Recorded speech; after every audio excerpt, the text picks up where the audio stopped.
Hello, welcome back to DanceRanch.net. Our next pattern in the pickup whip is going to be a variation of a outside rollout catch to free spin. Again, very similar to something we've done before in another whip, but this is something that we need to get you to see coming off this particular whip, all right? Very similar. So again, kind of covering the bases again. We're going to demonstrate it and break it down. Here we go. So coming off the pickup whip, so we're going 1, 2, 3 and 4, 5 and 6, 7 and 8, 9 and 10. Very nice. Let's take it from this angle. And 1, 2, 3 and 4, 5 and 6, 7 and 8, 9 and 10. Let's do that one more time from this angle.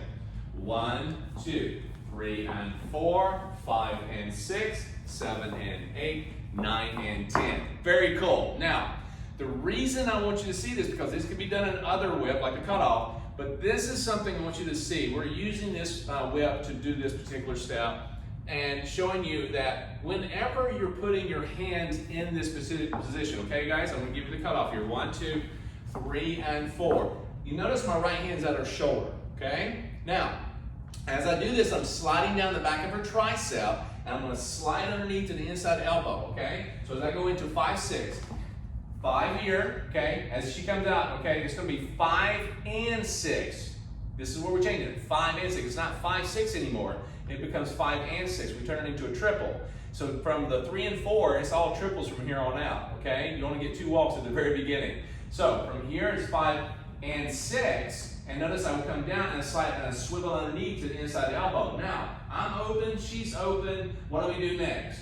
I'm going to give her a free spin. Again, I don't want to crank her, pull her. I just want to give her a little influence. And ladies, as I do that, you notice she rolls right out, spins with her feet apart a little bit, and she kind of comes out nice anchor. She's not using me. She's not pulling herself into the spin. She allows me, when she gets to here, she allows me to actually lead, meaning I'm going to take her arm and I'm going to lead her this way. I'm going to start the rotation. But notice she's actually rotating her upper body, and then she engages her legs to actually finish that. Now this is something we go over in the spins turns video, and it allows you to understand leading and let your upper body go. You're leading your upper body to go with it. It's kind of like the nose and the tail of the dog that goes through the pylons, okay? It has to have this part to go first. You can't really take the whole body and move instantly with the lead every single time. It's just not going to happen. You're going to find a very stiff look in your dancing, and this allows you to go and go. It's a response. Get ready, get set, go. It happens quickly, but it does have a process, okay? Now, when I do this, and I've got her at the top of the shoulder, gentlemen, okay, and she's coming forward, boom, and I go into this, it's a nice, smooth transition. Now, when I'm underneath her armpit, okay, back here, and her arm is above, this changes a little bit, like, well, this is different.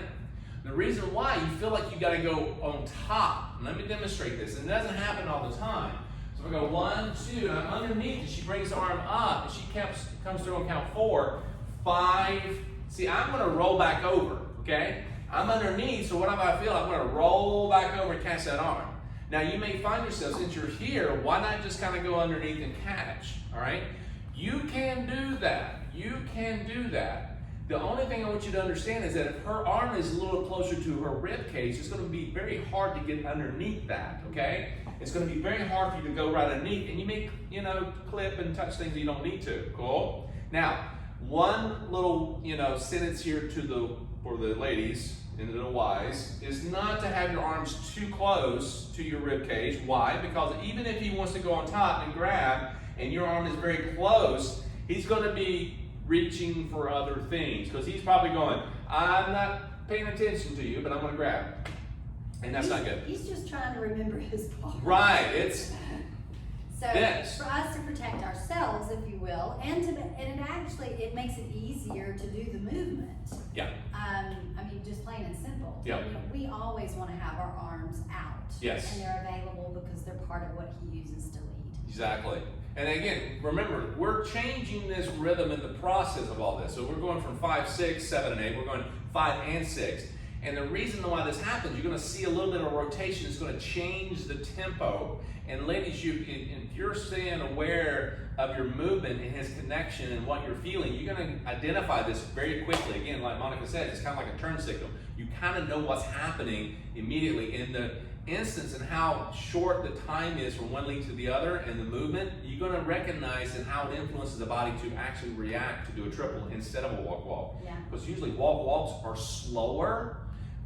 That's the reason why when things become a little quicker in your movement, quickness usually happens within triples, okay? It's like doing an anchor. Your triple step is going to show quicker movement than your whole upper body.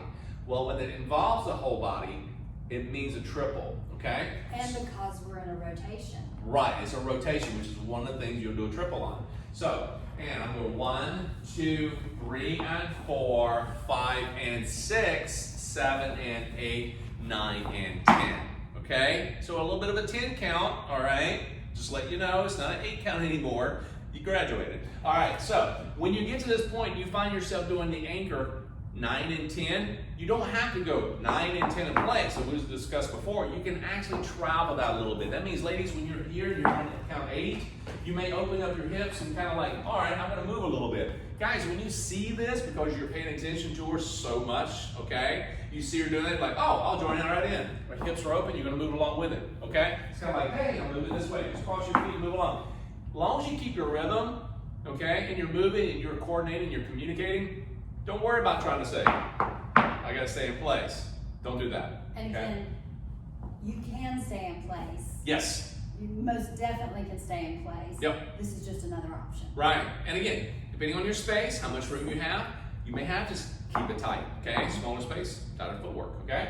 Yeah. Good. So go back and rewind this as much as you need to. Again, you've been through this a little bit already with the previous whip. So go back through this, enjoy, have fun. We're gonna come on back with the next pattern. See you soon.